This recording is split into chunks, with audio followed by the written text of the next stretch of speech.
អីក៏មើលម្លែថ្លៃ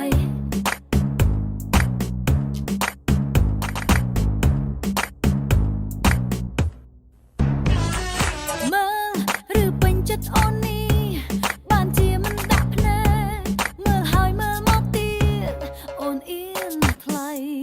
ឃើញមើលតាំងពីយូរហើយមើលមកយូរយូរចង់ដឹងថាបងមានសង្សារហើយឬនៅប្រុសចរណៃងាកទៅពេលណាឃើញតែមើលដឹងបងចាប់អារម្មណ៍លើអូន